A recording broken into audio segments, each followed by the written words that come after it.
Battle Through the Heavens. By Heavenly Silkworm Potato. Kabanata 1131. Pagsubok. Napakabata talaga ng dalaga. Tumingin lang siya sa paligid ng 18 o 19.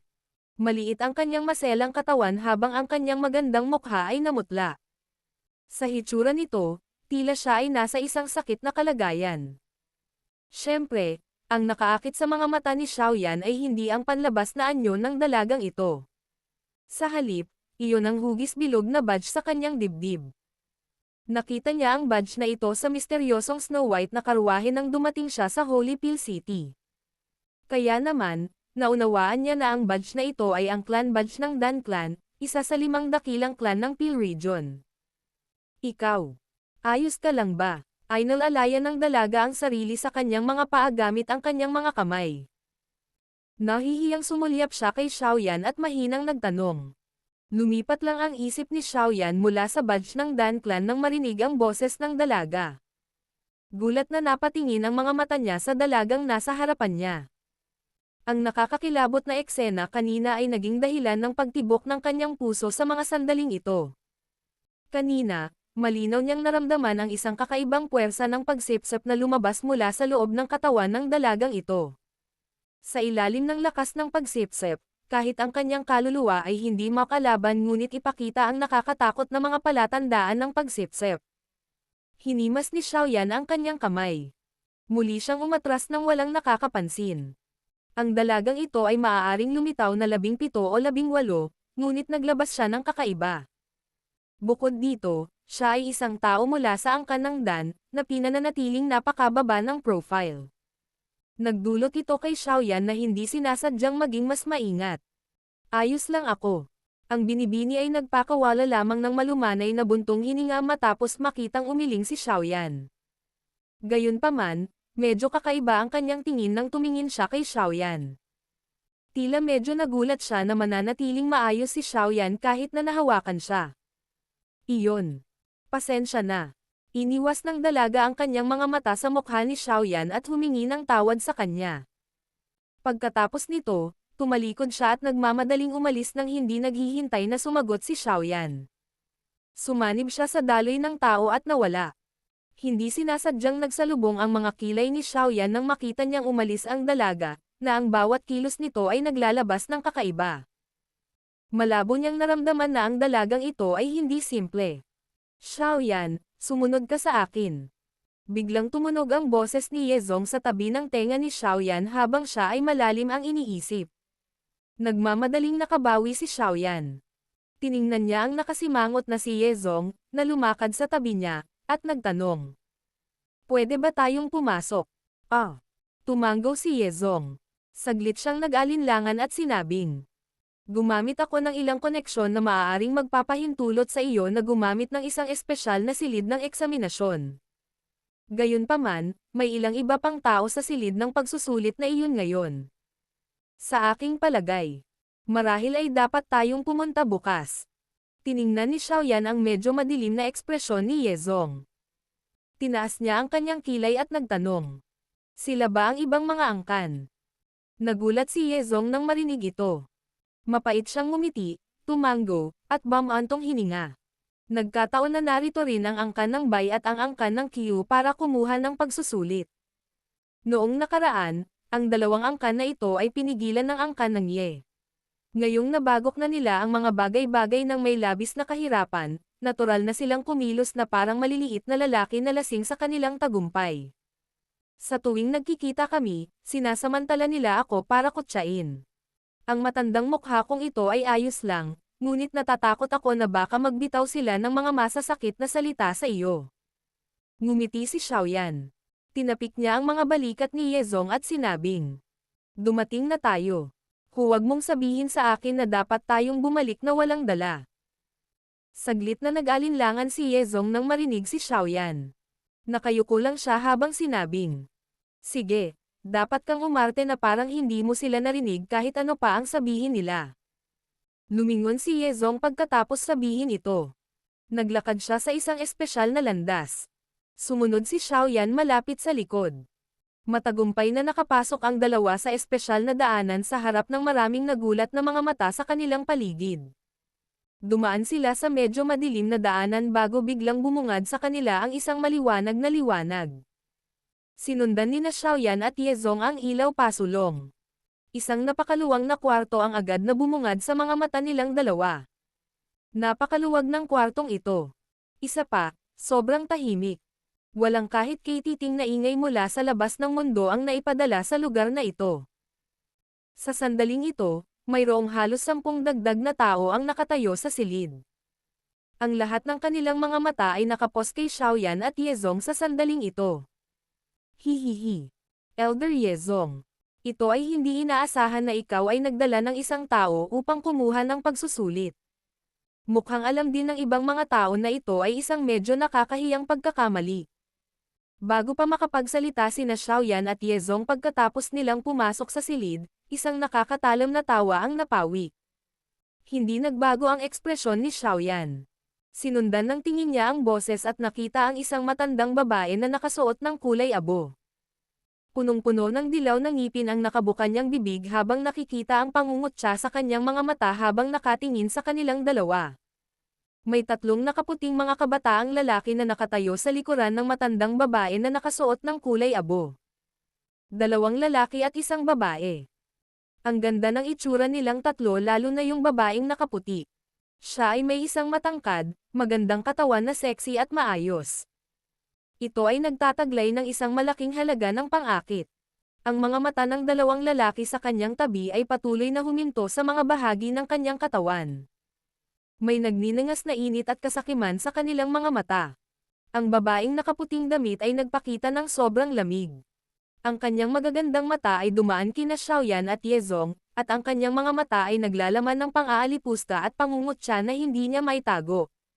Sa kasalukuyan, ang Ye clan ay hindi na kayang hawakan ang pangalan ng pagiging isa sa 5 dakilang clan. Medyo nakakahiyang banggitin sila. Ang maingay na matandang babae na ito ay mula sa angkan ng Bai. Namula ang mukha ni Yezong dahil sa pangungutya ng matandang babae habang marahang ipinakilala siya kay Xiaoyan. Bahagyang tumanggaw si Xiaoyan. Dama po ang mga mata niya sa ibang lugar. May 3 tao din na nakatayo doon. Ang nangunguna sa kanila ay isang matanda na nakadilaw ang damit. May isang lalaki at isang babae sa likod niya. Gwapo ang lalaki habang maganda ang babae. Nagmukha silang isang magkatugmang pares. Bagamat ang 3 taong ito ay hindi nagbitaw ng anumang mapanuksong salita, ang kanilang mga mata ay dumaan lamang sa grupo ni Xiaoyan bago tumalikod. May pang-aalipusta at pang-aalipusta ay lalong nakakagalit. Bagamat hindi ipinakilala ni Yezong ang 3 taong ito, naunawaan din ni Xiaoyan na sila ang dapat na tinatawag na mga miyembro ng Qiu clan. Hihihi. Dumating na rin ba ang mga tao sa Ye clan? May isa pang maputing buhok, matanda na nakasuot ng purple na alchemist robe sa loob ng silid. Mas sincere ang ngiti sa kanyang mukha nang makita niya si Yezong. Maliwanag, nagkaroon siya ng ilang uri ng pakikipagkaibigan kay Yezong. Na problema ko si Elder Weili. Itinaas ni Yezong ang kanyang mga kamay sa maputing buhok at matanda habang magalang siyang sumagot. Ano ang dapat maging magalang sa ating dalawa? Napabuntong hininga ang matandang tinawag na Weili nang makita niya kung paano kumilos si Yezong. Sige, Yezong, hindi na kailangang magpakatagal. Ayokong maantala dahil sa iyo. Itong batang lalaki ba ang taong pinadala ng iyong Ye clan? Bakit wala man lang siyang badge? Huwag mong sabihin sa akin na hindi pa siya nakakuha ng badge mula sa Peel Tower. Ang matandang babae na nakaabo na nakadamit ay naiinip na iwinagayway ang kanyang kamay. Agad niyang sinulyapan si Xiaoyan at malamig na tumawa. Talagang hindi pa ako nakakuha ng anumang badge mula sa Peel Tower. Ito rin ang unang pagkakataon ko rito. Matapat na sagot ni Xiaoyan sa harap ng pangungutya ng matandang babaeng ito na nakaabo ang damit. Hihihi. Gaya ng inaasahan. Isang mapait na ngiti ang namutawi sa sulok ng bibig ng matandang babae na nakaabo nang marinig niya ito. Ang malamig at puting damit na babae sa gilid ay tumingin din kay Xiaoyan na may bahagyang panghahamak. Ang kanyang boses ay walang pakialam habang sinabi niya. Ito ay isang espesyal na silid ng pagsusulit. Ang isang tao lamang na sinusuri para sa isang badge na Tier 5 pataas ang may kwalifikasyon para makapasok. Hindi ba alam ni Elder Yezong ito? Dapat mong pamahalaan ang iyong sarili ng maayos. Ang mga tao mula sa angkan ng Bai ay may mahirap na pagpapalaki. Bumaba ang ekspresyon ni Yezong habang malamig siyang samaway. Bahagyang nagbago ang mukha ng babaeng nakaputing damit nang marinig ang malamig na sigaw ni Yezong. Agad siyang nagpakawala ng malamig na singhot. Hihihi. Ilang taon na din simula nung nagkita tayo.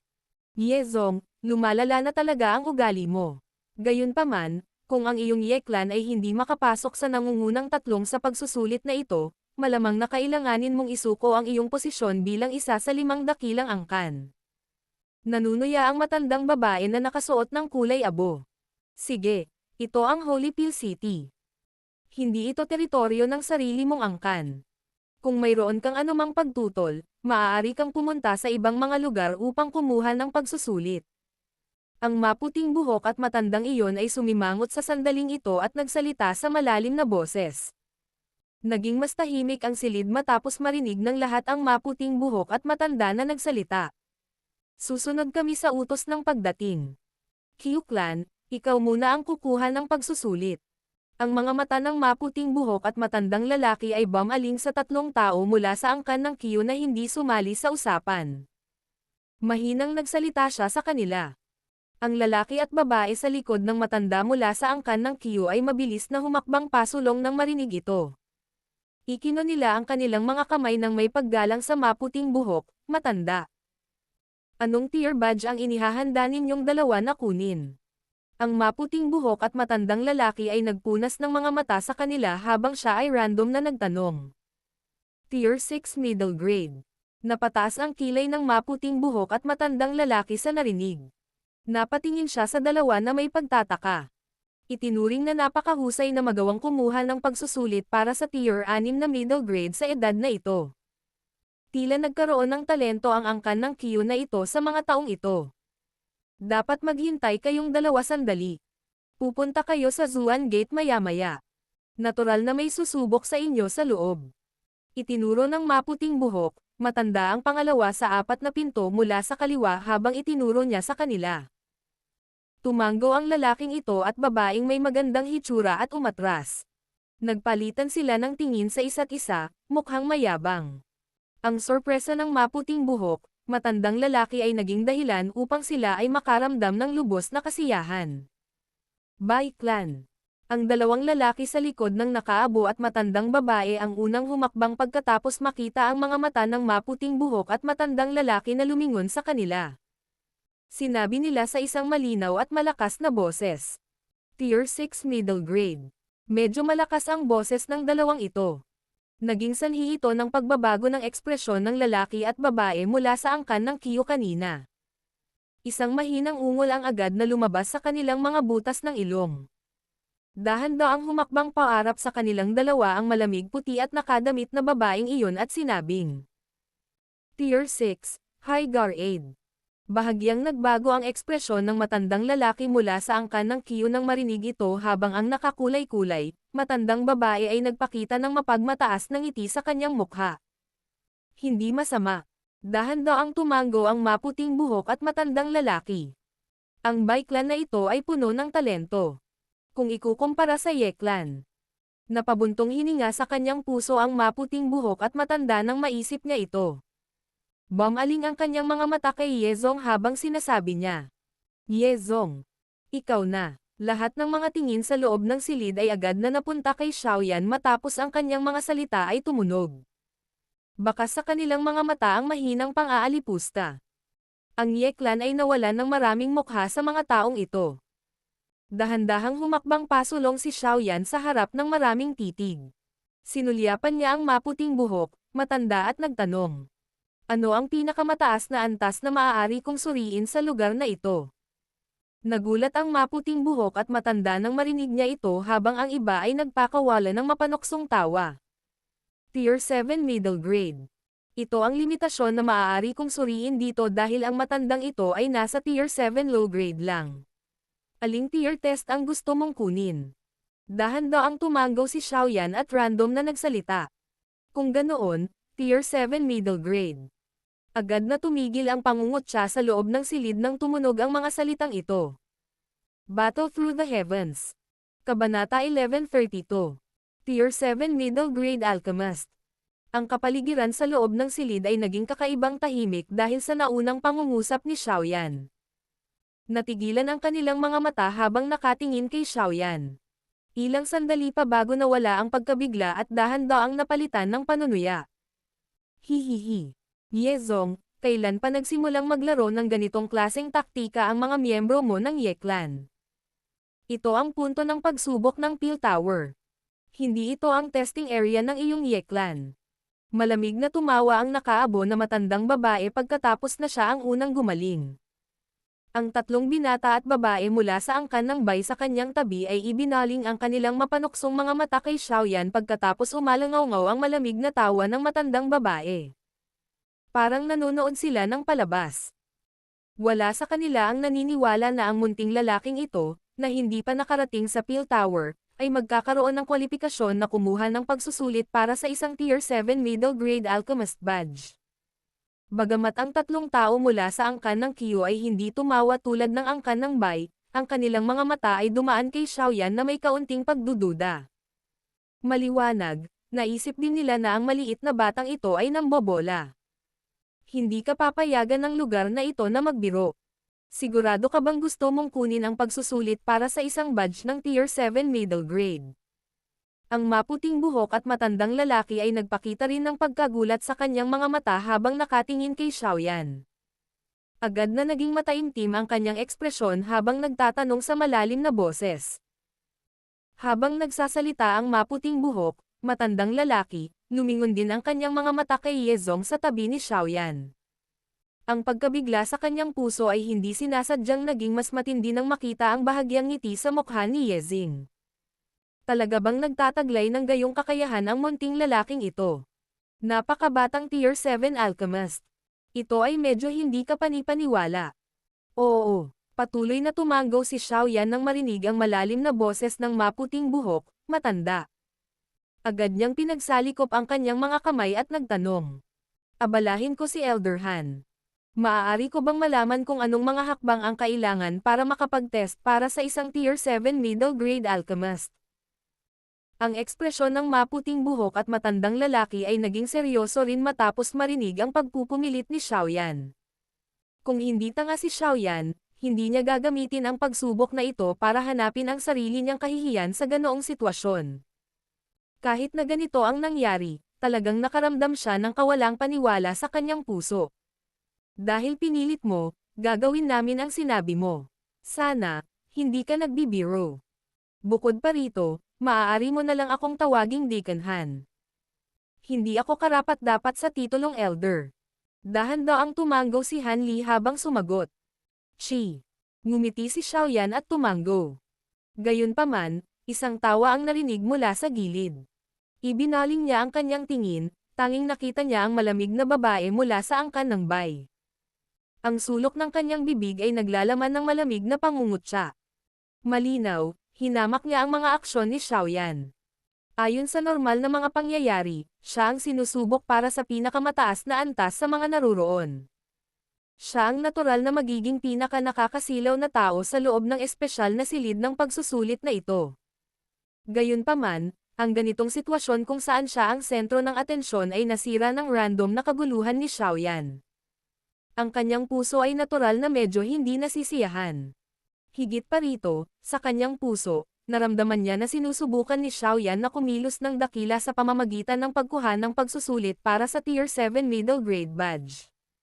Sa paghina ng Ye Clan sa isang punto kung saan hindi na ito maaaring tanggihan pa, paano magiging posible para sa gayong talento, na kahit ang angkan ng Bai ay hindi makalaban, na lumitaw.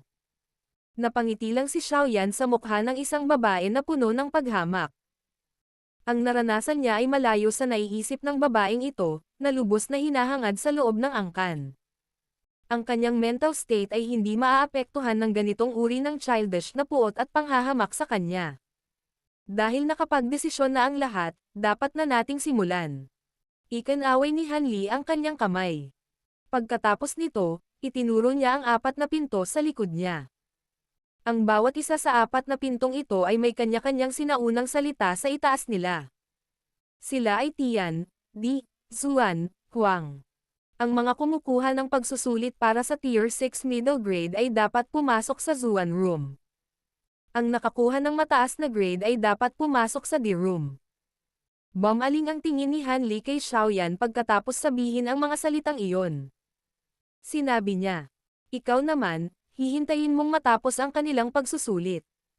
Pagkatapos nito, ako mismo ang maghahatid sa iyo sa silid ng Tian at ako mismo ang magdaraos ng pagsusulit para sa iyo." Tinawag ni Xiaoyan ang kanyang ulo bilang pagkilala. Lahat ng iba ay dapat pumasok sa kani-kanilang silid. Tumanggaw si Han Li at nagutos matapos makitang walang tumutol. Nang marinig ito, ang iba pang 5 tao mula sa Bai at Qiu clan, maliban kay Xiaoyan, ay naghiwalay at pumasok sa mga silid na kumakatawan sa kanilang antas. Ang nakaputing damit at malamig na ginang ay tila isang mayabang na Disney habang siya ay pumasok sa silid na mag-isa. Ang natitirang 4 na tao ay pumasok sa silid ng Zuan. Unti-unting tumahimik ang lugar pagkatapos pumasok sa mga kwarto ang 5 tao. Nakatayo doon si Xiaoyan. Inilibot niya ang mga mata sa paligid niya bago niya ito ipinikit para gumaling. Sinulyapan ng matandang babae mula sa angkan ng Bai si Xiaoyan. Nagsalita siya sa matalas na tono, tila hindi nasisiyahan sa katahimikan. "Yezong, ang mga kabataang tinuturuan ng iyong angkan ngayon ay talagang nagiging mayabang. Hindi katakataka na wala kang mahanap na miyembro ng nakababatang henerasyon na magagamit mo sa mga araw na ito." Malamig na ngumiti si Yezong at sumagot. Gamitin ang posisyon ng isang tao para ay bully ang iba. Kaya lang, ayaw makipagtalo sa iyo ng matandang ako. Sa mababang antas ng grade mo sa Tier 7, wala kang kwalipikasyon para sa matandang ako na bigyang pansin ka. Hindi mo ba nakalimutan ang iyong kasuklam-suklam na ugali noong malakas ang Ye clan ko noon? Ang mabangis na sagot ni Yezong ay naging sanhi ng agarang pagkaberde ng mukha ng matandang babae. Madilim at madilim ang kanyang mga mata habang nakatitig kay Yezong. Tumawa siya ng malakas. "Bumaba ka, tatandaan ko itong mga salita mo. Kapag naalis na ang iyong Ye clan sa 5 dakilang angkan, hahayaan kitang pagsisihan ang mga salitang sinabi mo ngayon." Bahagyang kumunot ang noo ng matandang lalaki mula sa angkan ng Qiu sa gilid. Bagamat minamaliit din niya ang Ye clan, na humihina, hindi ito umabot sa punto na magdagdag ng insulto sa pinsala. Pagkatapos ng lahat, ang lahat ng mga angkan ay bumangon at bumagsak. Walang makakasiguro na ang kabilang partido ay hindi na muling babangon. Maingay, hindi lamang ang mga kabataan mula sa angkan ng Bai ay hindi nakapag-aral kundi maging ang mga matatanda ay pareho. Malungkot ang ekspresyon ni Yezong sa mukha ng matalim na boses mula sa nakaabo na matandang babae. Bago pa siya makapagsalita, binuksan ni Xiaoyan ang kanyang mga mata. Malamig niyang sinulyapan ang babae at mahinang nagsalita. "Munting bastos, sino ka sa tingin mo? Naglakas loob kang magsalita sa akin sa ganitong paraan." Ang mga salita ni Xiaoyan ay naging sanhi ng pagdilim at ginaw ng mukha ng matandang babae na may kulay abong damit. Ang lakas ni Yezong ay medyo mas malakas kaysa sa kanya. Kaya naman, natiis niya ang kaunti sa kanyang malamig na panunuya. Gayunpaman, itong Xiaoyan ay isang miyembro lamang ng nakababatang henerasyon sa kanyang paningin. Gumalaw ang katawan ng babaeng nakasuot ng kulay abo matapos bigkasan ang mga salitang ito. Siya ay sumugod ng napakabilis, at ang kanyang matutulis na mga kuko ay walang awa na tumusok patungo sa lalamunan ni Xiaoyan na parang mga talam. Ang maitim na mga mata ni Xiaoyan ay tumingin sa matandang babae na nagmamadaling lumapit. Pinaikit niya ang kanyang mga mata at dahan-daang kinuyam ang kanyang mga kamay sa ilalim ng kanyang manggas. Ang Daoqi sa loob ng kanyang katawan ay umaagos sa sandaling ito. Hindi niya inisip na bigyan ang maingay na matandang babae na ito ng aral na hindi niya malilimutan sa lugar na ito. "Tumigil ka." Nang lumundag ang Daoqi sa loob ng katawan ni Xiaoyan at handa na siyang umatake, biglang kumislap ang isang figure ng tao at lumitaw sa kanyang harapan. Sumigaw siya sa malalim na boses. "Ito ay isang branch tower ng Pil Tower, hindi ang iyong Bai clan. Mas mabuting ingatan mo ang iyong sarili." Nagbago ang ekspresyon ng matandang babae na nakakulay abo nang makita niyang nakaharang si Han Li sa harap ni Xiaoyan. Agad gumalaw ang katawan niya, at umatras siya ng 2 hakbang. Madilim ang kanyang tingin habang nakatitig kay Xiaoyan at sinabing, "Munting bastos. Mas mabuting huwag mong hayaan ang matandang ito na mahanap ka mag-isa. Kung hindi, wala akong pakialam na mawalan ng miyembro ng nakababatang henerasyon ang Ye Clan." Nang matapos siyang magsalita, ang madilim at malamig na mga mata ng matandang babae ay dumausdas kay Yezong, na hindi gumagalaw. Isang kakaibang ngiti ang lumitaw sa mukha ni Yezong sa mukha ng maitim at siksik na mga mata ng matandang babae. Kung alam ng matandang babae na ito na kahit si Tianxi mula sa Ice River Valley ay binugbog ni Xiaoyan hanggang sa puntong malubhang nasugatan, magkakaroon ba siya ng lakas ng loob na bigkasan ang mga salitang ito? Ang mga mata ni Xiaoyan ay kalmado habang sinulyapan ang babaeng nakasuot ng kulay abo. Dahan-dahan niyang ibinuka ang kanyang mga kamay sa ilalim ng kanyang manggas habang nakaharap ang mga palad. Kung hindi biglang nakialam si Han Li, malamang nawala ng lakas ang nakapuot na matandang babae na ito para magsalita ng kahit ano sa ngayon. Ang kalmado, walang pakialam na tingin ni Xiaoyan ay nagresulta sa nakadamit na kulay abo, matandang babae na nakaramdam ng pagnanasang kibot ang gilid ng kanyang mata. Ang brat na ito. Kahit na hindi siya gaanong nagsasalita, bawat aksyon na ginawa niya ay puno ng walang katapusang dami ng kayabangan. Ang puntong ito ay nagdulot din kay Xiaoyan na magmukhang hindi kasiya siya sa kanyang mga mata. Ang mga mata mula sa matandang lalaki mula sa angkan ng Qiu ay tumigil din sa katawan ni Xiaoyan. Agad siyang umiling habang tahimik na bumantong hininga sa pusong ito. Ang miyembrong ito ng nakababatang henerasyon mula sa angkan ng Ye ay talagang hindi makakarating. Ang pananakit sa isang eksperto mula sa angkan ng Bai sa ganoong lugar ay talagang hindi isang lohikal na bagay na dapat gawin. Ang silid ay naging mas kalmado pagkatapos lumitaw si Han Li. Gayunpaman, ang mga mata ng matandang babae na nakasuot ng kulay abo ay naging mas makapal habang nakatingin kay Xiaoyan. Nagdulot sila ng isang medyo ginaw. Creak. Ang hindi pangkaraniwang tahimik na kapaligirang ito ay nagpatuloy sa hindi malamang tagal ng panahon bago dahan-daang bumukas ang mahigpit na saradong pinto ng Zuan. 4 na tao ang dahan-daang lumabas. Maliban sa isang tao, na namumula ang mukha, may badge ang mga dibdib ng natitirang 3. Ang isang apoy ay paikat-ikot sa paligid ng badge, na bumubuo ng isang tore na hugis. Mayroong 6 na purple gold na bituin na naglalabas ng nakasisilaw na ningning dito. Kung ang isa ay maingat na pagmasdan ang 6 na purple gold na bituin, matutuklasan ng isa na ang ika-6 na bituin ay medyo dimmer kumpara sa nakaraang 5 bituin. Ito ang indikasyon ng gitnang baitang. Kung ito ay ang mababang grado, ang bituin ay mas malabo.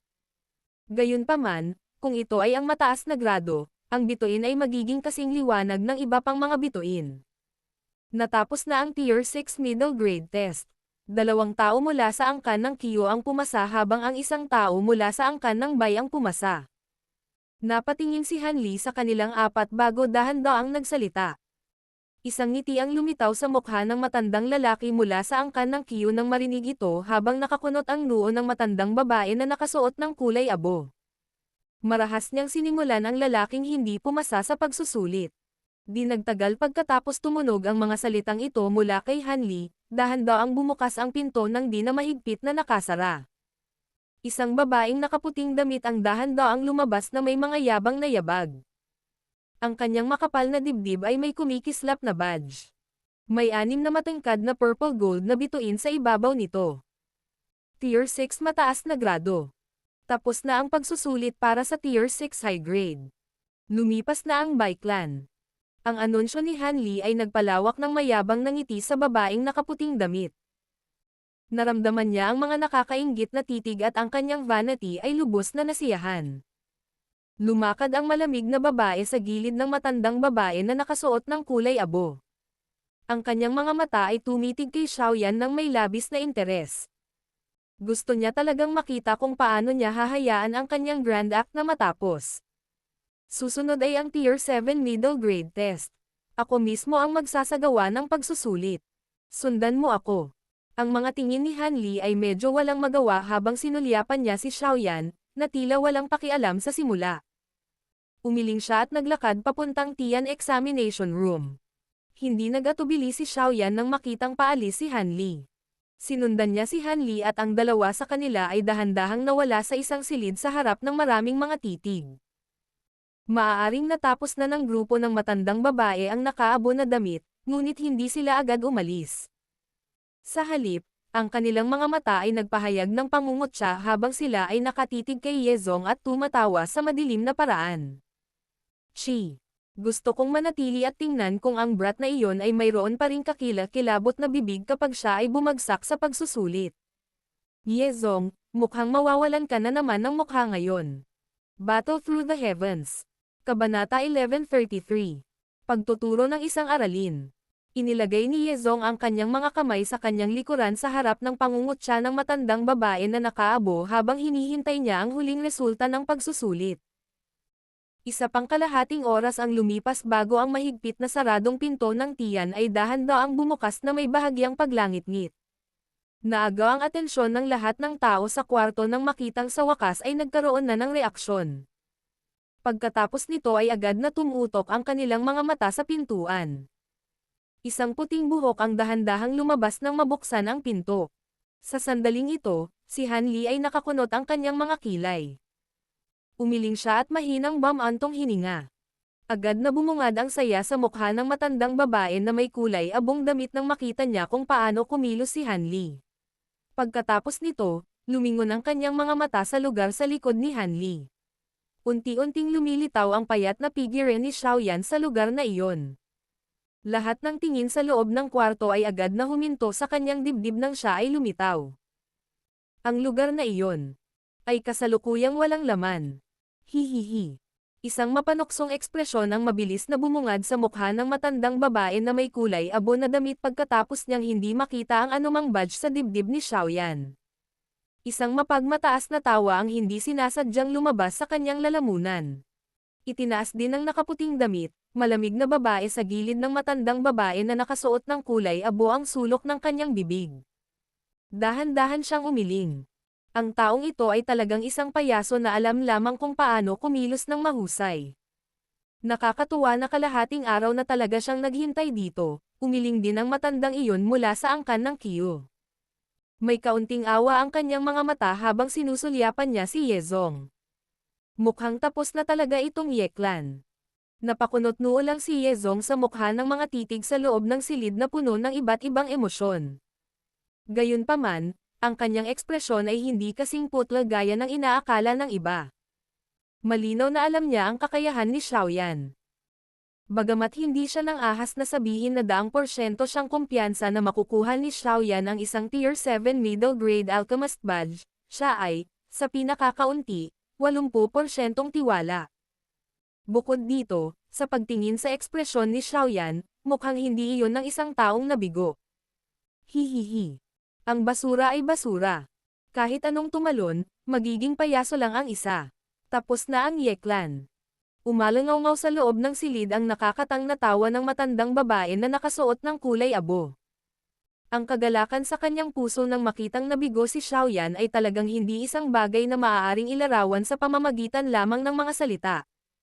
Napakunot ang noo ni Han Li sa mukha ng matalim na tawa ng matandang babae na nakasuot ng kulay abo. Nakatuon siya sa kanya at mahinang sinabi. Masyado pang maaga para maging masaya ka. Sino ang nagsabi sa iyo na bumagsak siya sa pagsusulit? Pinigilan ng boses ni Han Li ang pagtawa ng matandang babae na nakasuot ng kulay abo. Ang kanyang mukha ay agad na naging pabago-bago ng isip habang siya ay malamig na tumawa. Deacon Han, hindi na kailangang magbigay ng anumang mukha kay Yezong. Kung ang brat na ito ay nakapasa sa pagsusulit, bakit hindi ko makita ang kanyang tier badge? Tiningnan ni Han Li ang matandang babae na ito na may kulay abo na damit. Umiling siya at sinabing, matagumpay na niyang naipasa ang pagsusulit para sa Tier 7 middle grade level. Ang dahilan kung bakit hindi ko binigay sa kanya ang tier badge ay dahil pakiramdam ng matandang ito na dapat ay makakuha pa siya ng mas mataas na badge. Kaya naman, pinagtatalunan ko kung dapat ko siyang hayaang pumunta sa Peel Tower Headquarters para kumuha ng isa pang pagsusulit. Ang boses ni Han Li ay walang alinlangan na parang isang kidlat ang sumabog sa lupa. Dahilan nito ay agad na nanigas ang mukha ng lahat. Ang kanilang mga tingin ng hindi makapaniwala ay natipon sa mukha ni Xiaoyan. Ang babaeng nakasuot ng puti sa partikular ay puno ng hindi paniniwala. Ang ekspresyon sa kanyang mukha ay lubhang kawili-wili. Deacon Han, dapat nating kalimutan ang tungkol sa pagtungo sa punong tanggapan para masuri. Mukhang hindi nasaksihan ni Xiaoyan ang naninigas na mukha habang kinakausap niya si Han Li sa harap niya.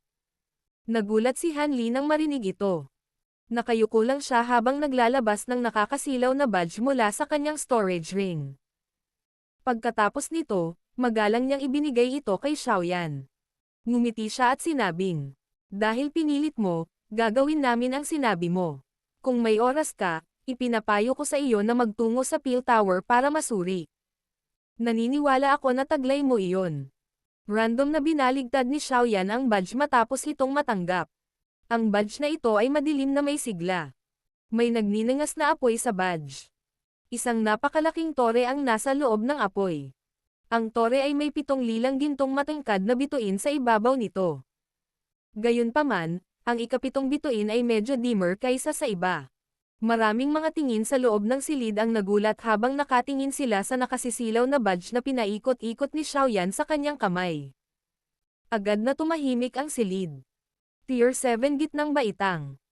Kahit na ang matandang babaeng iyon na nakaabo, ang matandang lalaki mula sa angkan ng Q, o kahit si Han Li ay hindi nakarating sa antas na iyon.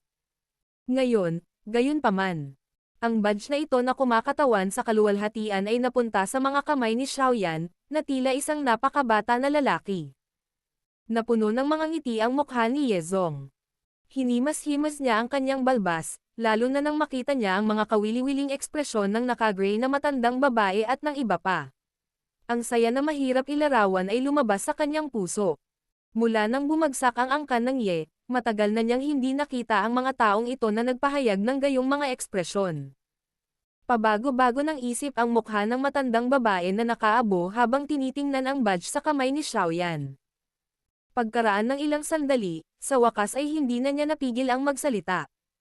Deacon Han, hindi biro ang pagbibigay ng tier badge. Sigurado ka ba na walang mali sa pagsubok?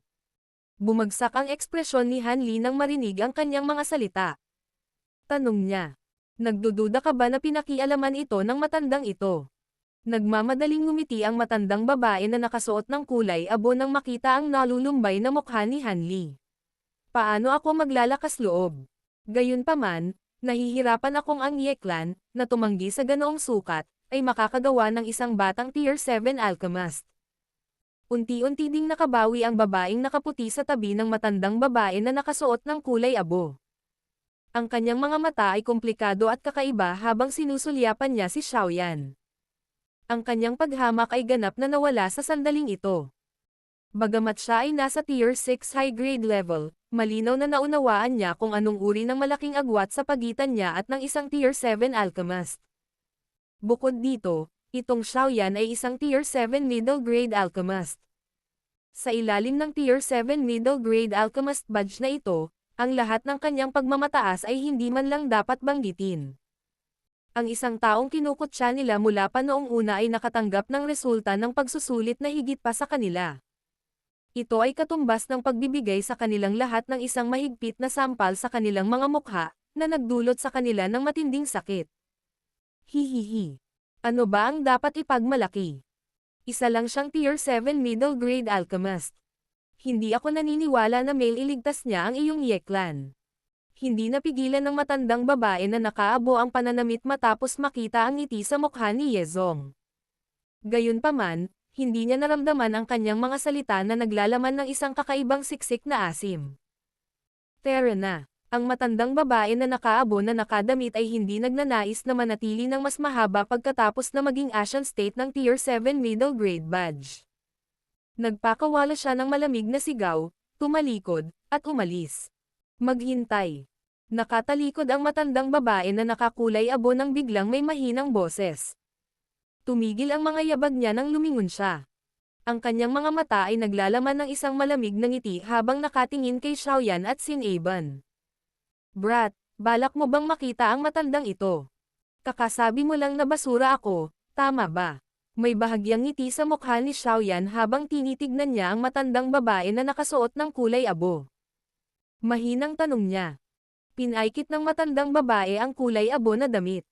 Isang lamig ang bumungad sa kanila habang sinabi niya. Brat, huwag mong sabihin sa akin na hindi mo pinahihintulutan ang iba na magsabi ng anuman tungkol sa iyo. Mukhang ang mga turo ng angkan ng Ye ay talagang lalong lumala. Dahan daw ang umiling si Xiaoyan. Dahan daw ang humakbang pasulong ang kanyang paa at lumitaw ang mahinang tunog ng kulog. Ang kanyang katawan ay biglang nawala sa proseso. Nagbago ang mukha ng matandang babae sa sandaling nawala ang katawan ni Xiaoyan. Pinisil niya ang kanyang manggas at isang mar-ingal na dauchi ang lumabas sa kanyang katawan. Ang kanyang maitim at mapupungay na mga mata ay lumusot sa kanyang paligid. Bang! Ang mahina at malalim na tunog ng rumaragasang hangin ay lumitaw mula sa likod ng nakakulay-kulay, matandang babae habang ang kanyang katawan ay umaatres. Nanlamig ang mukha niya nang tumalikod siya at sumuntok pasulong. Isang malawak at malakas na puwersa ang nananatili sa kanyang kamao, na naging sanhi ng pagbuo ng mga alon sa kalawakan. Naitapon lang ang kamao ng matandang babae na nakaabo ng magiba-iba ang espasyo sa harapan niya. Isang simpleng suntok ang tumagos sa espasyo at walang awa na bumangga sa kanyang kamao. Bang! Isang malakas na alon ng hangin ang lumabas ng magbanggaan ang dalawang kamao, na yumanig sa grupo ng matandang babae na nakaabo hanggang sa dali-dali silang umatras. Grog! Halos agad na namutla ang mukha ng nakaabo at matandang babae matapos magbanggaan ang dalawang kamao. Bumakas ang gulat sa mukha niya. Kaagad, isang subo ng sariwang dugo ang tumalsik. Lumipad pa atras ang katawan niya at tuluyang nabangga sa pader. Maliban kay Yezong, lahat ng tao sa silid ay nagsiwalat ng mga natulala na mukha nang makita ang nakakulay-kulay, matandang babae na dumura ng dugo sa pagkatalo sa unang pakikipagpalitan, lalo na para sa tatlong iba pang miyembro ng Bai Clan. Malinaw nilang naunawaan ang lakas nitong nakakulay abo, matandang babae. Siya ay may lakas ng isang Daozang, ngunit hindi niya nagawang hadlangan kahit isang suntok mula kay Xiaoyan. Nagpalitan ng tingin silang tatlo sa isa't isa. Laking gulat ng babaeng nakaputi na kasama nila na namutla ang mukha. Unti-unting lumitaw ang figure ni Xiaoyan sa harap ng mapula ang mukha, kulay abo, na matandang babae. Ang kanyang mga mata ay walang pakialam na sumulyap sa kanya habang ang sulok ng kanyang bibig ay itinaas sa isang malamig na arko. Sino ka sa tingin mo? Naglakasloob kang magbitaw ng salitang basura sa harap ko. Battle Through the Heavens. Kabanata 1134. Alchemist Trade Fair. Lahat ng tao sa silid ng pagsusulit ay tumingin sa nakakulay-kulay, matandang babae na hindi makatagal kahit isang palitan laban kay Xiaoyan. May ilang malamig na pawis ang lumalabas sa kanilang mga noo. Biglang umatake si Xiaoyan, at hindi siya nagpigil dahil sa katayuan ng kabilang partido. Maaari siyang ituring na walang awa. Medyo natigilan ang mukha ni Han Li. Mapait lang siyang ngumiti at umiling ilang sandali bago sumulyap kay Xiaoyan. Ang taong ito ay hindi kasing banayad ng kanyang hitsura noong siya ay naging malupit. Deacon Han, ikinalulungkot kong lumaban sa lugar na ito. Walang pakialam ang mga mata ni Xiaoyan sa matandang babae na nakasuot ng kulay abo na bumagsak sa lupa. Pagkatapos nito, ibinaling niya ang kanyang mga mata kay Han Li. Ang mainit na ngiti na iyon mula kanina ay muling sumilay sa kanyang mukha habang siya ay nagsasalita ng paumanhin. Nang makita ng lahat ang ngiti na ito na muling lumitaw sa mukha ni Xiaoyan, walang sino man sa silid ang nangahas na bantayin siya bilang isang maliit na tupa na maaari nilang kutsain. Ito ay higit na totoo para sa tatlong miyembro ng Bai Clan. Maingat silang umatras ng ilang hakbang, natatakot na baka bigla silang atakihin ni Xiaoyan. Kahit na ang nakaabo na damit, matandang babae ay hindi kapantay ni Xiaoyan, lalo na ang iilan sa kanila. Napabuntong hininga si Han Li. Pagkaraan ng ilang sandali, maaari lamang niyang iwagayway ang kanyang kamay at sabihin. Maaari siyang ituring na inani niya ang kanyang itinanam patungkol sa bagay na ito. Gayunpaman, ang iyong pag-atake ay medyo walang awa. Kalimutan mo na ito, by way, dalhin ang iyong mga tao at umalis.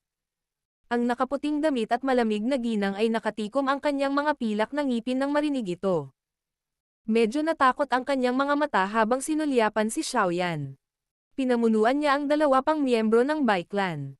Binuhat nila ang matandang babae na nakakulay abo, na nakahandusay sa lupa matapos dumura ng kaunting dugo. Pagkatapos nito, umalis sila sa silid ng pagsusulit na ito sa medyo kaawa-awang paraan. Ang tatlong tao mula sa angkan ng Kui sa gilid ay hindi na rin gustong manatili sa lugar na ito. Ang kanilang mga mata ay sumulyap kay Xiaoyan na may alarma at kawalan ng katiyakan bago sila umatras. Ikaw maliit na tao. Umaatake ka lang ayon sa gusto mo.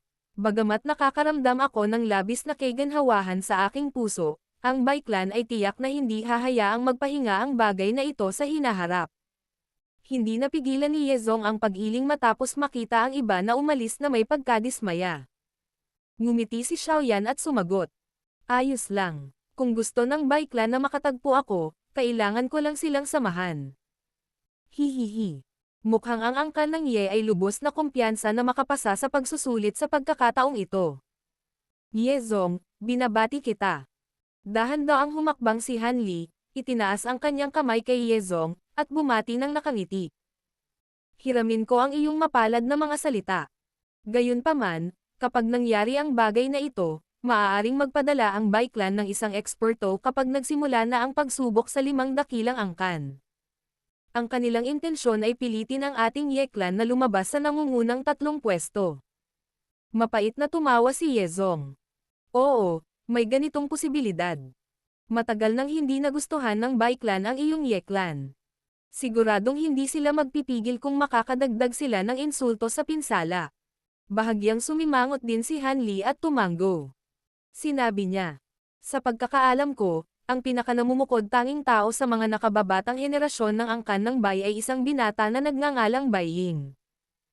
Ang taong ito ay wala pa sa 20 taong gulang ngunit naabot na niya ang Tier 7 sa gitnang baitang. At saka, nanatili siya sa antas na ito sa loob ng 3 taon.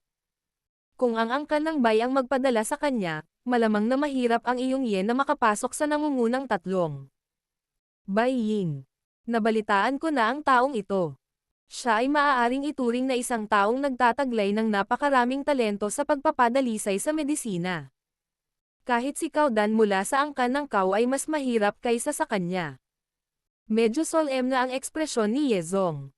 Kung ang Bai Clan na ito ay talagang magpapadala kay Bai Ying, ang sitwasyon ay magiging medyo hindi mahuhulaan.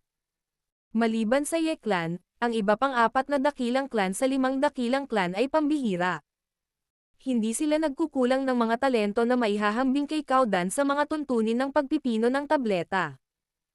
Ang mga taong ito ay may magandang reputasyon kahit na inilagay sa loob ng Pil Region. Kahit na ang Ye Clan ay may tulong ni Xiaoyan sa pagkakataong ito, hindi pa rin madaling bagay para dito na makuha ang nangungunang 3 pwesto. Ang bagay ngayon ay lubos na nakasakit sa angkan ng Bai. Bukod pa rito, nasaktan nila ang angkan ng Cao noon. Sa makatuwid, ang 2 angkan na ito ay tiyak na magpapadala ng ilang mahirap na katunggali upang hadlangan ang Ye Clan. Tulad ng para sa Dan Clan, ang clan na ito ay maaaring manatiling mababa ang profile, ngunit sila ay palaging matatag na nagpapalit sa pagitan ng tuktok o pangalawang pwesto sa bawat pagsubok. Gayunpaman, walang nakakita sa kanila na bumagsak sa 3 pwesto. Kaya, ang angkan ng Dan na ito ay magiging isang nakatagong katunggali. Kaya, ang nangungunang 3 pwesto ay karaniwang inookupahan ng angkan ng Cao, angkan ng Dan, at ang angkan ng Bai. Hindi magiging madali para sa angkan ng Ye na magsisiksikan. Kalimutan mo na ito.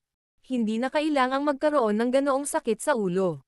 Dahil ang mga bagay ay umunlad na sa ganoong lawak, maaari na lang nating ipaubaya ang lahat sa tadhana. Pag-aliw ni Han Li nang makita niya ang galit na hitsura ni Yezong. Agad na nabaling ang kanyang tingin kay Xiaoyan habang tumatawa. Bukod dito, ang katulong na inimbitahan ng iyong Ye Clan sa pagkakataong ito ay hindi rin isang ordinaryong tao. Baka may kumpara pa siya sa mga henyong ito mula sa 3 angkan. Napangiti lang si Yezong nang marinig ito. Antong hininga siya. Sa ngayon, sa kanya ko lang maaasahan ang lahat. Ang kaligtasan ng Ye Clan ay matutukoy sa pagsubok na ito. Nagpaalam sina Xiaoyan at Ye Zong kay Han Li pagkatapos manatili sa branch tower ng ilang oras. Ang dalawa sa kanila ay random na gumala sa panlabas na rehiyon ng Holy Pill City. Sa nalalapit na pill gathering, ang mga pulutong ng Holy Pill City ay nagiging kakilakilabot na rin.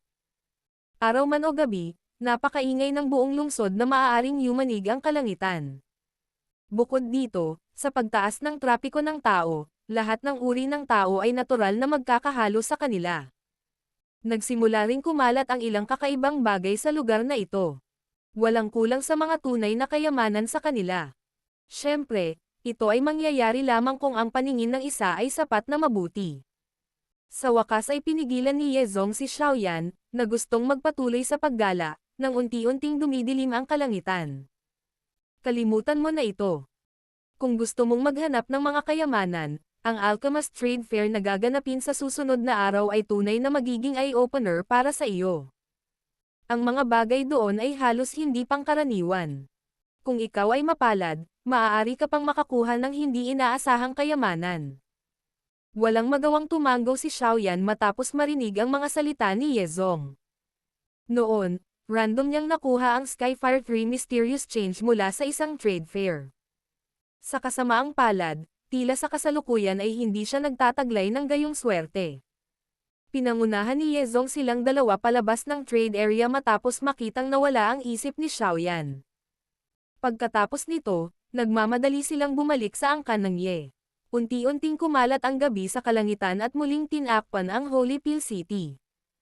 Ang mga matangkad na bituin ang nagliliwanag sa walang laman na kalangitan sa itaas. Sunod-sunod ang pagkislap ng mga ito, dahilan para magliwanag ang kalangitan. Nakatayo si Xiaoyan habang nasa likod niya ang kanyang mga kamay sa isang tahimik na patio. Ang kanyang katawan ay parang iskultura habang nakatayo sa ilalim ng walang katapusang malawak na mabituing kalangitan. Mula sa hitsura ng hamog na nagyelo na lumitaw sa kanyang buhok, tila matagal na siyang nakatayo sa lugar. Ang mapait na paninindigan na ito ay nagpatuloy ng isang oras o higit pa bago tuluyang iminulat ni Xiaoyan ang kanyang mahigpit na nakapikit na mga mata. Nagsalubong ang kilay niya. Hindi ako makakapasok sa kondisyon mula kagabi sa pagkakataong ito. Mukhang sa pagkakataon lang ako makakaasa. Marahang bamantong hininga si Xiaoyan. Iniisip niya na kung makapasok siya sa kondisyong iyon ng ilang beses, mapapalaki niya ang density ng espiritual na aura sa loob ng kanyang kaluluwa, at ang kanyang kaluluwa ay maaaring sumulong sa tinatawag na soul state sa isang punto ng panahon. Sa oras na iyon, hindi na magiging problema kay Xiaoyan ang pagpino ng isang Tier 7 high-grade medicinal pill. Kung siya ay nasa kanyang peak condition, maaari pa niyang hamanin ang isang Tier 8 medicinal pill. Sa oras na iyon, magkakaroon ng kumpiyansa si Xiaoyan na maging higit sa lahat kahit nasa pill gathering. Gayunpaman, ang ganitong uri ng pag-iisip ay masyadong malabo. Ang kondisyon mula kagabi ay isa na maaari niyang matugunan ngunit hindi naisin. Gaano man kalmado ni Xiaoyan ang kanyang puso, ang mabituing kalangitan ay lumitaw tulad ng lahat ng iba pang lugar, nagiging karaniwan. Mukhang kailangan kong pumunta at tingnan ang tinatawag na Alchemist Trade Fair kinabukasan. Mas mainam na kumuha ako ng isang bagay upang sanayin ang aking kaluluwa doon. Umiling si Xiaoyan at sa wakas ay isinuko ang walang kwentang pagsisikap na ito. Isang mapait na tawa ang kanyang pinakawalan, tumalikod at pumasok sa kanyang silid. Dahil nagplano na siya sa pagsali sa Alchemist Trade Fair, kailangan niyang maghanda ng ilang bagay na maaaring makaakit ng iba. Kung hindi, kahit na nahuli siya ng bagay ng ibang tao, malamang na kailangan niyang tahimik na sumuko kung hindi niya magawang ilabas ang isang bagay na nasisiyahan sa kabilang partido. Si Xiaoyan ay ganap na nagkulong sa loob ng kanyang silid sa susunod na araw. Hindi siya ginulo ng munting diwata na doktor at ng iba pa. Sa anumang kaso, sa pamamagitan ng pagtingin sa mainit na hangin na kumakalat mula sa kanyang silid, lahat sila ay maaaring hulaan na si Xiaoyan ay marahil ay nag-aayos muli ng isang bagay. Nagtago si Xiaoyan sa kanyang silid at nagpino ng isang araw at isang gabi. Nang ang unang sinag ng araw ng umaga ay tumawid sa kadiliman at bumaril sa maliit na patio na ito kinaumagahan ay dahan-dahang bumukas ang pintong mahigpit na nakasara. Lumabas si Xiaoyan sa silid. Napasinghap siya ng sariwang hangin. Bahagyang bamuka ang sulok ng kanyang bibig habang hinihimas ang kanyang storage ring. Bagamat medyo na-pressure siya sa oras, buti na lang at mayroon pa siyang natitirang mga tindahan mula noon. Sa paraan ng pagsasalita, maaari siyang ituring na isang mayaman. Si Yezong, ang Little Fairy Doctor, Tian Wozunzi, at Zinlan ay nakatayo na sa labas nang umalis si Xiaoyan sa kanyang silid at pumasok sa courtyard. Nakangiti silang lahat sa kanya. Hihihi. Handa ka na ba? Hindi sinasadyang tumawa si Yezong nang makita niya ang ugali ni Xiaoyan. Ngumiti si Xiaoyan at tumanggo. Pagkatapos nito, ikanaway niya ang kanyang kamay at sinabing, "Tara na at tingnan natin kung gaano kahusay ang Alchemist Trade Fair ng Holy Pill City na ito." Pagkasabi nito, mabilis na lumabas ng courtyard si Xiaoyan. Pagkatapos nito, naglakad siya sa direksyon ng Alchemist Trade Fair na binanggit ni Yezong 2 araw na ang nakakaraan. Ang Little Fairy Doctor at ang natitira ay ngumisi sa likuran niya at sumunod sa likod sa isang steady na bilis. Medyo interesado rin sila sa tinatawag na Alchemist Trade Fair na ito. Battle Through the Heavens. Kabanata 1135. Blood Essence Demon Fruit. Ang Alchemist Trade Fair ng Holy Pill City ay nagtataglay ng isang engranding reputasyon sa loob ng rehiyong ito. Ang trade fair na ito ay hindi kasing gulo at magulo gaya ng ibang trade fair. Kung ang isa ay kailangang magranggo ng iba't ibang trade fair, ang trade fair ng grupo ni Xiaoyan ay patungo sa oras na ito ay maaaring ituring na isang mataas na uri. Ibang-iba ito sa maliliit na trade fair na napuntahan ng isa. Ang lokasyon ng trade fair na ito ay nasa panlabas na rehiyon ng Holy Pill City. Gayunpaman, ang lokasyon nito ay hindi masama. Ito ay nasa intersection sa pagitan ng panlabas at panloob na rehiyon. Nabalitaan na ang trade fair na ito ay suportado ng Pill Tower, at ang dahilan kung bakit ito ay naging isang engranding affair. Ito ang dahilan kung bakit bihirang mangyari ang pagpatay at pagnanakaw kapag nakikipagpalitan ng mga bagay sa loob ng trade fair. Kung tutuusin, walang makakaligtas sa paghabol ng Pill Tower sa loob ng Pill Region na ito. Alchemist Trade Fair. Nakatayo si Xiaoyan sa harap ng isang gusali na may malawak na espasyo habang nakatingin sa isang maputlang berdeng kahoy na plaque. Nakasulat dito ang mga salitang Flying Dragon Dancing Phoenix. Hindi niya sinasadyang nagpunas ng malamig na pawis. Ang trade fair na ito ay kilala sa pangalang ito. Sa ngayon, ang harapan ng trade fair na ito ay puno ng mga tao. Ang daloy ng tao ay parang tubig baha lamang habang parot-par ito ang mga tao. Hindi mabilang na mga tao na nakasuot ng alchemist robe ang matagumpay na nilakad ng mga gwardya na matatagpuan sa pasukan ng trade fair sa harap ng maraming naiinggit na mga titig. Pumasok na sila sa building. Ito ba ang lugar? Tumingin si Xiaoyan sa Grand Trade Fair. Nilinggan niya ang kanyang ulo at tinanong si Yezong sa kanyang tabi. Tama iyan. Ngumisi si Yezong at tumanggo. Agad niyang naalala ang mga masasayang alaala. Maraming taon na ang nakalipas mula noong narito ako. Medyo nagbago ito. Napangiti si Xiaoyan matapos kumpirmahin ang kanyang target. Pagkatapos nito, dahan-dahan siyang naglakad papunta sa harap ng pintuan ng trade fair. Nang pipigilan na siya ng malamig at mabagsik na mga gwardya, kinuha ni Xiaoyan ang Tier 7 Alchemist Badge, nakakakuha lang niya sa pagsusulit noong nakaraang araw, mula sa kanyang storage ring. Marahan niya itong idinikit sa kanyang dibdib.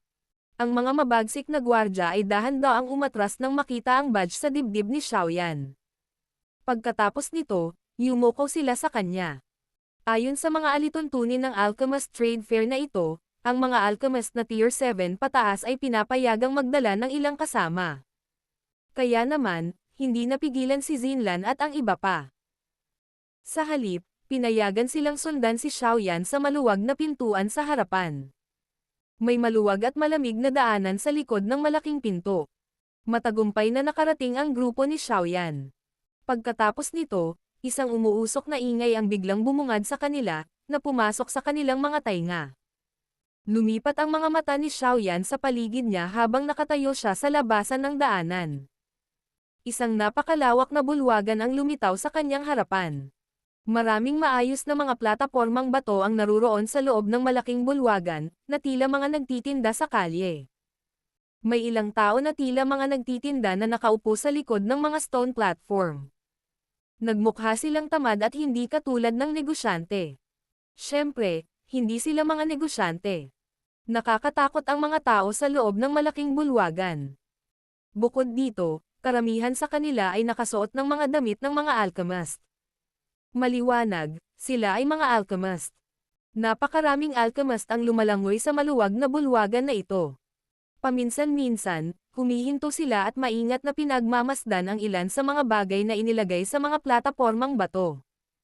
Kung mayroong isang bagay na nakakuha ng kanilang mata, hihinto sila at magsisimulang talakayin ang mga tuntunin ng palitan sa vendor. Hahaha.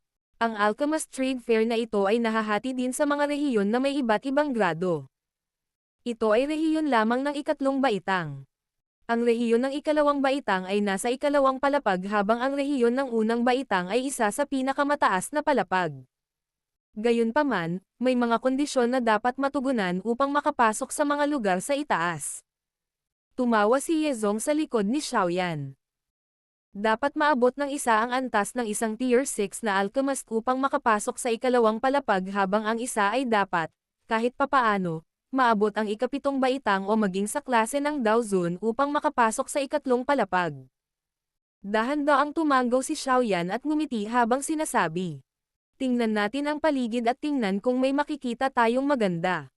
Pagkatapos magsalita, nanguna si Xiaoyan at pumasok sa malaking bulwagan na may malaking interes. Pagkatapos nito, nagsimulang magwalas ang kanyang mga mata sa mga nakapaligid na tindera na may balak na hanapin ang mga kailangan niya. Walang magawang tumanggaw si Yezong nang makita niya ang ginawa ni Xiaoyan. Ang iilan sa kanila ay sumunod malapit sa kanya. Ang paglibot sa masikip na malaking bulwagan na ito ay naubos ng maraming oras. Nakatingin lang si Xiaoyan sa 20 dagdag na vendor nang lumipas ang isang oras. Ang talagang hindi siya nakaimik ay wala siyang napala. Kahit na ang kalidad ng mga item dito ay mas mataas kumpara sa ilang trade fairs, hindi pa ito umabot sa punto kung saan siya interesado. Ang mga bagay sa lugar na ito ay mahigpit na na-filter. Bukod dito, ang mga taong ito ay pawang mga taong may napakatalam na mata. Hindi isang madaling gawain na makakuha ng isang kayamanan na hindi natuklasan ng iba mula sa mga kamay ng mga taong ito. Sa wakas ay hindi napigilan ni Yezong sa likod ni Xiaoyan na sabihin pagkatapos na unti-unting nabigo si Xiaoyan. Kung gusto mo talagang maghanap ng kayamanan, kailangan mong magtungo sa ikalawa o ikatlong palapag. Hindi sinasadyang iminulat ni Xiaoyan ang kanyang mga mata nang marinig niya ito. Bamulong siya. Dapat sinabi mo na lang kanina.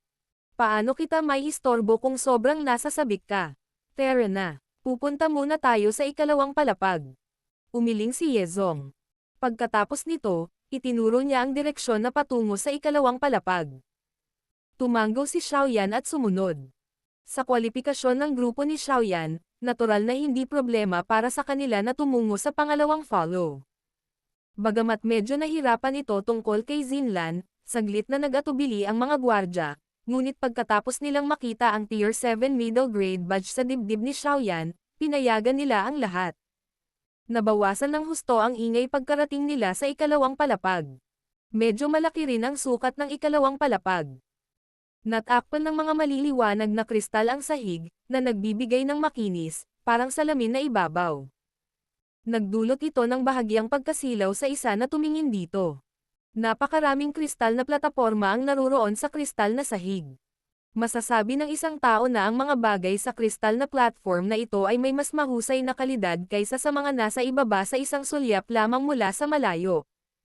Ang bilang ng mga tao sa ikalawang palapag ay mas mababa kaysa sa palapag sa ibaba. Bukod dito, ang kanilang mga tier ay mas mahusay din. Tahimik silang lahat na tumingin sa mga bagay na nakakuha ng kanilang mga mata bago mahinang pinag-usapan ang pagbabayad sa mga nagtitinda. Ang mga mata ni Xiaoyan ay dahan-daang dumaan sa mga kristal na platform na ito. Matagal bago siya tumigil sa paglalakad. Ang kanyang mga mata ay huminto sa isang jade box sa isang plataporma sa kanyang harapan. Isang prutas na hugis itlog na pula ang dugo ay nakalatag sa loob ng jade box. Isang aura ng dugo ang tumagos mula rito, dahilan upang maglabas ito ng mga alon ng puwersa ng buhay. Ang Blood Essence Demon Fruit ay isang napakabihirang panggamot na sangkap, isang demonyong prutas na sumisipsip ng essence blood. Ang prutas na ito ay nagtago sa ilalim ng lupa at sinipsip ang puwersa ng buhay sa loob ng asensya ng dugo bago ito tuluyang nag-transform sa hugis ng isang prutas. Ang Blood Essence Demon Fruit ay isang mahalagang sangkap sa pagpino sa bone-growing blood fusing pill. Ang bone-growing blood fusing pill na ito ay ang medicinal pill na sinadya ni Xiaoyan na pinuhin sa pill gathering na ito. Tuktok ng ikapitong baitang. Maaari pa itong umakyat sa ikawalong baitang. Ang bone-growing blood fusing pill na ito ay napakahirap pinuhin. Bukod dito, ang mga sangkap na panggamot na kailangan ay hindi pangkaraniwang bihira. Napakababa ng pagkakataon na matagumpay na mapino ito. Kung si Xiaoyan ay hindi nagkataon sa ilang maswerteng pagkikita kamakailan, unti-unting pinupuno ang kanyang kaluluwa ng espiritual na chi at pinahihintulutan siyang maramdaman na ang kanyang pill refinement ay naging mas maayos, hindi niya balak na pinuhin itong bone-growing blood fusing pill. Pagkatapos ng lahat, ang panggamot na tabletang ito ay talagang napakahirap gawin. Siyempre, maaaring mahirap, ngunit ang bone-growing blood fusing pill na ito ay isang medicinal pill na kailangan ni Xiaoyan para matagumpay na pinuhin. Kailangan niya itong pinuhin dahil kay Yao Lao.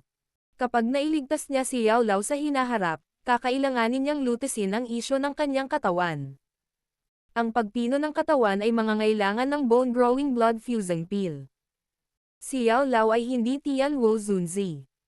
Gagawin ni Xiaoyan ang lahat ng kanyang pagsisikap sa lahat ng mga gastos upang pinuhin ang kanyang katawan.